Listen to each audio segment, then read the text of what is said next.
அசரக்கை என்று சொல்லி அசால்ட்டாக ஏமாற்றும் அன்பு உள்ளங்களுக்கும் அதனால் ஏமாறும் பிஞ்சி நெஞ்சங்களுக்கு தான் இந்த வீடியோ.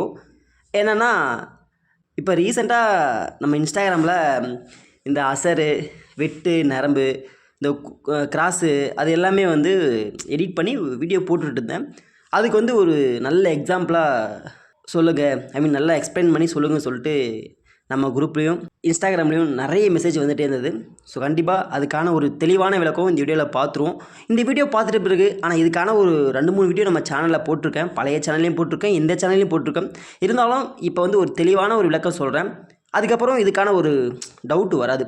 ஏன்னா இப்போ அசரு வாங்கிடுச்சுன்னா எப்படி ரியாக்ஷன் பண்ணும், நரம்பு வாங்கிடுச்சுன்னா எப்படி ரியாக்ஷன் பண்ணும், இந்த தட்டு சினுங்கிறது அந்த மாதிரிலாம் வாங்கும்போது எப்படி ரியாக்ஷன் பண்ணணும்னு சொல்லிட்டு ஒரு சிலவங்களுக்கு தெரியும், ஒரு சிலவங்களுக்கு தெரியாது.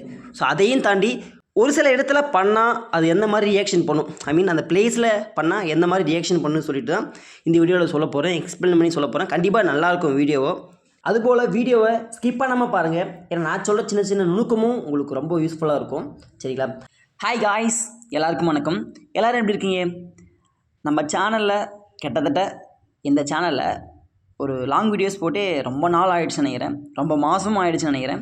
ஸோ அதனால் இன்றைக்கி பார்த்தா உங்களுக்கு பிடிச்ச கண்டென்ட்டில் இந்த சேவலுடைய ஒரு போர் யுக்தியில் என்னென்னலாம் அது ஸ்பெஷலாக இருக்குது, இதெல்லாம் வச்சு அது சேவல் வந்து களத்தை ஈஸியாக முடிக்குன்னு சொல்லிட்டு அதுக்கான ஒரு தொகுப்பை தான் இந்த வீடியோவில் பார்க்க போகிறோம். வீடியோக்கு போகிறதுக்கு முன்னே நம்ம சேனலை புதுசாக பார்க்குற நண்பர்கள் வந்து சப்ஸ்கிரைப் பண்ணிக்கங்க, கூடவே பெல் ஐக்கன் இருக்கும், அதை அழுத்திங்க. உங்களுக்கு மற்றவங்களுக்கு ஷேர் பண்ணணும்னு தோணுச்சுன்னா கண்டிப்பாக ஷேர் பண்ணுங்கள். சரிங்களா? சேவ சோக்கில் தனித்துவமானது பட்டைகள், சேவலில் தனித்துவமானது அதனுடைய வியூகங்கள், உடைய போர் யுக்திகள், அதனுடைய களத்தை முடிக்கக்கூடிய ஒரு முறைகள் தான் அதனுடைய தனித்துவமாக காமிக்கும். மற்றதெல்லாம் அந்த உடல் வாட்டம் எல்லாமே அதனுடைய ஒரு வகரால் வந்துடும். இப்போ ஃபார் எக்ஸாம்பிள் பார்த்தோன்னா இந்த அசரு, நரம்பு, ஈசா, வெட்டு இது எல்லாமே வந்து தனித்துவமாக தெரியக்கூடியது.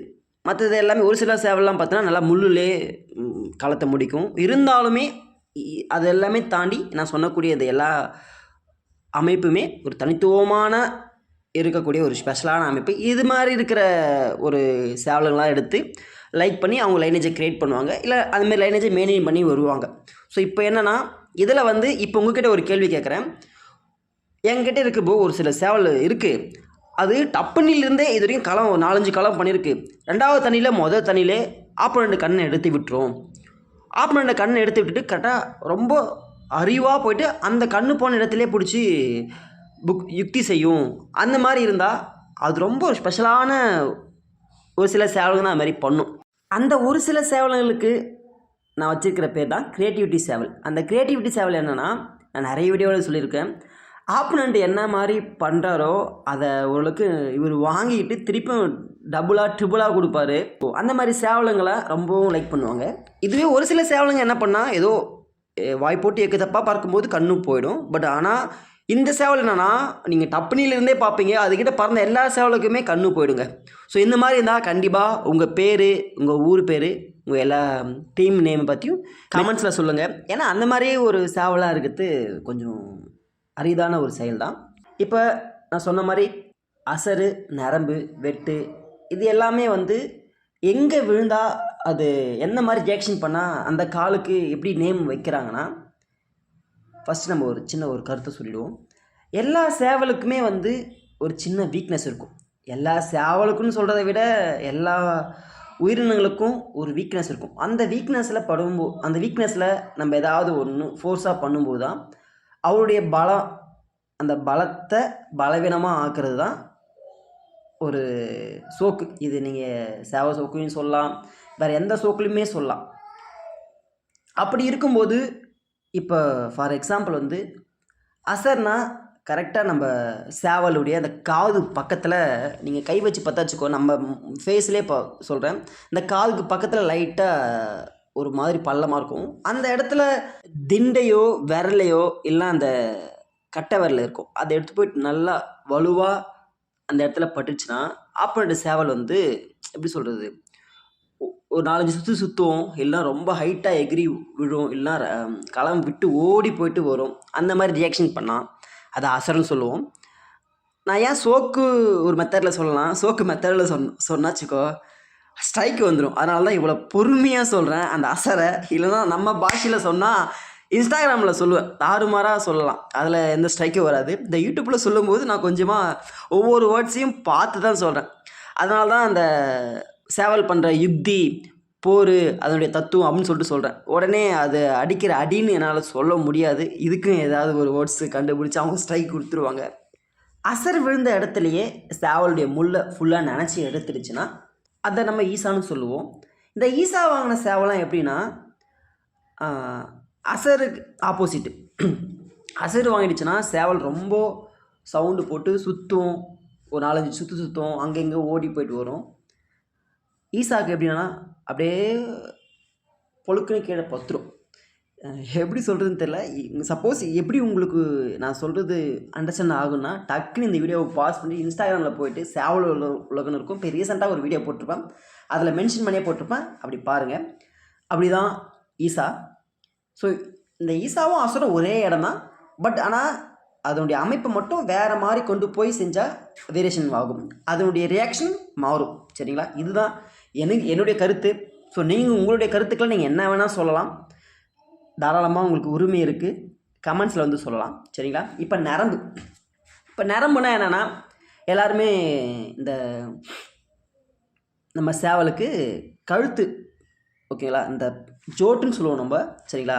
ஒன்றும் இல்லை, இப்போ நான் சொன்ன அந்த அசருக்கு பின்னாடியே பின்புறம் பார்த்தா ரொம்ப ஒரு மாதிரி பள்ளமாக இருக்கும். அந்த பள்ளத்தில் நரம்பு இருக்கும் பார்த்தியா, அந்த நரம்பு வந்து கரெக்டாக கழுத்துலேருந்து அந்த கீழே இருக்கிற அந்த உடல் வரைக்குமே அந்த நரம்பு சின்ன நரம்பாக இருக்கும். அந்த நரம்பு பார்த்தோன்னா எங்கே ரொம்ப அதுக்கு வீக்னஸாக இருக்குன்னா அந்த கழுத்தில் இந்த 2 எலும்புக்கும் இடைப்பட்ட ஒரு கேஃபில் நல்லா ஒரு தட்டு கொடுத்துருச்சுன்னா அப்படியே சேவல் பார்த்தா கழுத்து அப்படியே சிக்கில சறுக்குன்னு சுங்கி போட்டோம்.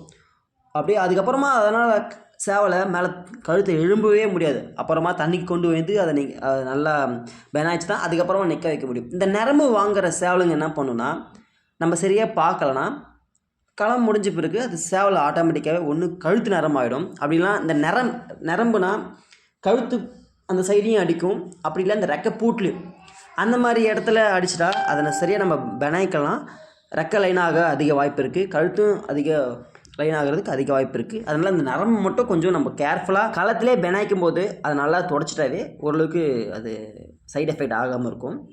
அதுவே இன்னொரு மாதிரியும் பண்ணும். இந்த விரலை எடுத்துன்னு போயிட்டு, ஆள்காட்டி விரலை எடுத்துன்னு போயிட்டு நம்ம ஜோட்டிலே லைட்டாக அந்த ஒரு பெராயும் அந்த சினுங்கிறது தான்.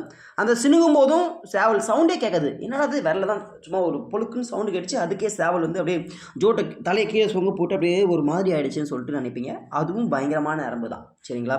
அப்புறமா வெட்டு. இந்த வெட்டுனா என்னென்னா, இந்த கிராஸுக்கு பற சேவலுக்கு வந்து ஒரு வெட்டுங்க ரொம்ப அருமையாக பண்ணும்.